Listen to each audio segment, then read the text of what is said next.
Entah saya yang terlalu bodoh atau gimana, tapi tolong untuk penyebutan barusan itu disertakan dalil, entah itu dari Al-Quran maupun hadits maupun pembahasan ulama. Saya terima semua kalau ada.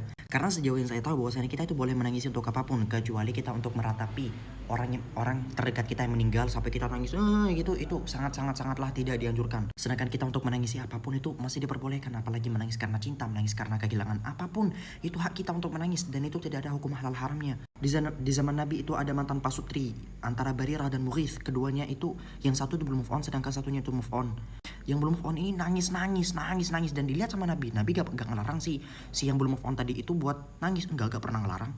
Itu menunjukkan bahwasanya boleh. So, jadi jangan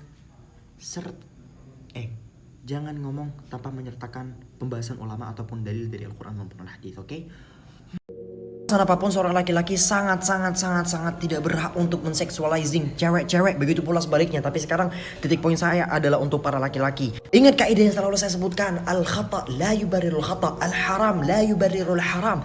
Sebuah kesalahan tidak bisa membenarkan kesalahan yang lain, sebuah keharaman tidak bisa membenarkan keharaman yang lain. Perempuan yang pakai baju seksi menurut hukum Islam itu adalah haram, tapi tidak serta-merta juga bagi kita seorang laki-laki untuk dibenarkan perilaku kita untuk menseksualizing mereka. Haram tetap haram. Jaga otak kita itu laki-laki. Kita juga perlu edukasi, bukan cuma cewek-cewek yang kita suruh berhijab. Kalian berhijab begini, wajib bagi mereka untuk berhijab. Tapi kita juga wajib untuk menjaga otak kita dan pandangan kita. I know hal kayak gitu tuh benar-benar menyenangkan. Laki-laki, aku tahu kalian senang lihat kayak gituan. Tapi jangan sampai kita menampakkan hal kayak gitu ke depan umum. Untuk diri kita sendiri aja itu haram, apalagi kita tampakkan itu ke depan umum. Kita seksualisasi mereka ke depan umum. Tapi minimal kita jaga keharaman itu bagi diri kita sendiri. Kita tidak menyebarkan keharaman itu kepada orang lain. So, banyak banget pertanyaan masuk aku, apakah seorang wanita ketika akan membaca Al-Quran itu wajib untuk menutup hijabnya? Pertama-tama saya bilang bahwasannya bedakan antara takwa dan fatwa.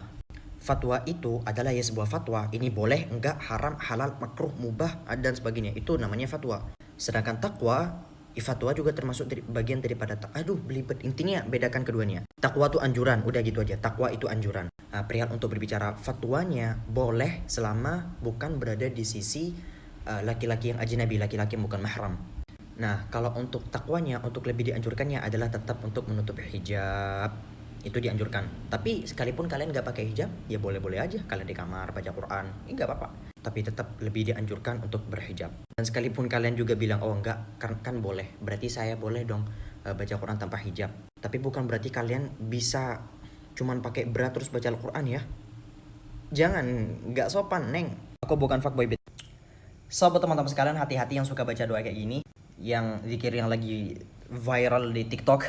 Allahul kafi, Rabbunal kafi, qasadnal kafi, bukan qasadnal kafi. Di sini maknanya kalau kamu cuma nambah satu harakat, itu maknanya fatal, bro. Yang benar itu kan qasadnal kafi. Artinya itu tujuan kita adalah Allah yang maha mencukupi. Al-kafi itu adalah termasuk daripada sifat Allah yang maha mencukupi. Kalau kita maknain qasadanal kafi, seakan-akan kitalah tujuan Allah. Padahal Allah itu gak butuh sama kita. Kita yang butuh sama Allah, bukan Allah yang butuh sama kita. Jadi cuman dikasih satu harakat ini, maknanya bisa hancur, fatal. Hati-hati teman-teman. Awas yang suka baca-baca doa kayak gitu sampai salah, aku gigit nanti. Teruntuk siapapun yang dahulu pernah tertutup lalu hari ini terbuka. Now, saya di sini gak ada niatan untuk ngejudge. Saya gak punya hak sedikit untuk ngejudge.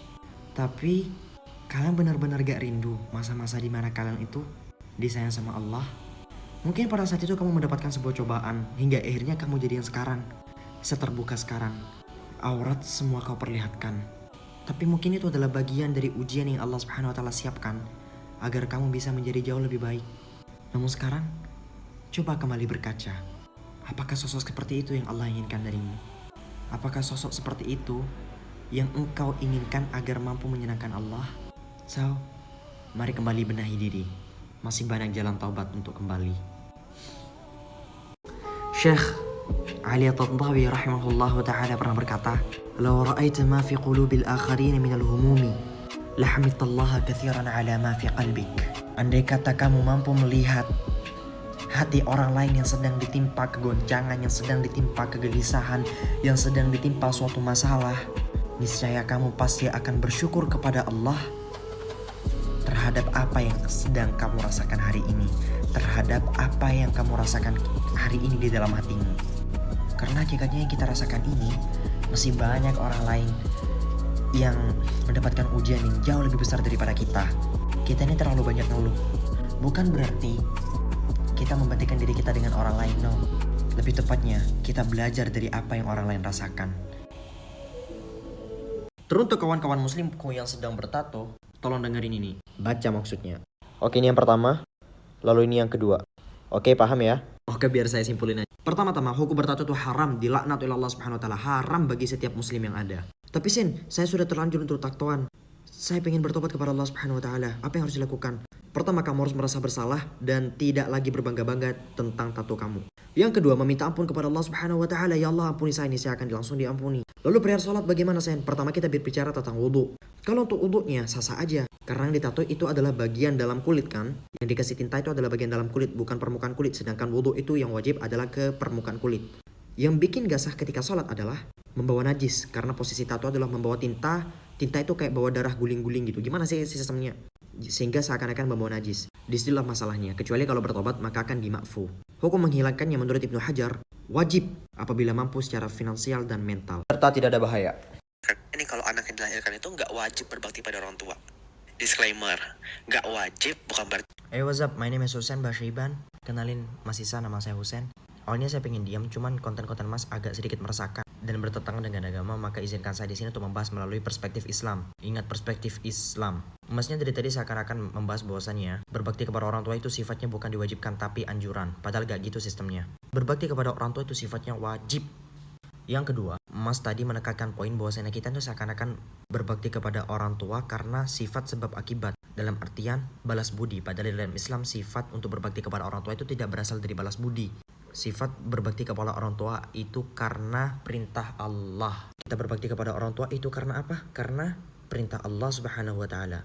Jadi orang tua itu mau sebagaimanapun kita tetap wajib untuk berbakti kepada mereka. Karena berbakti bukan karena balas budi tapi karena kewajiban, walaupun berat. So, let me tell you about Syiah.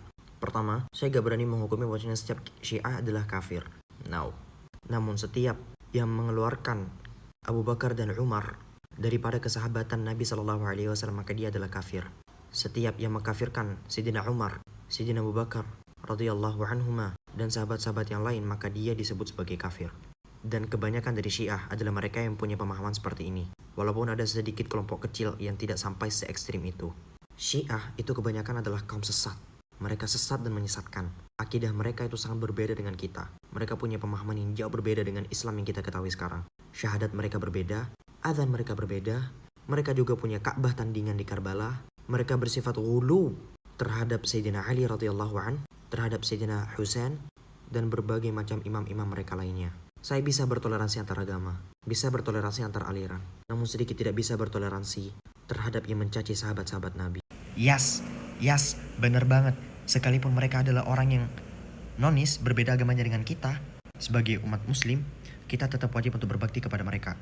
Wa in jahadaka ala an tusyrika bima laysa laka bihi ilm fala tuti'huma. Apabila mereka memerintahkan kamu untuk syirik kepada Allah, untuk keluar dari agama Islam, atau disuruh tentang hal-hal yang buruk, fala tuti'huma, maka jangan ikuti mereka. Wa sahibhuma fid dunya ma'rufa.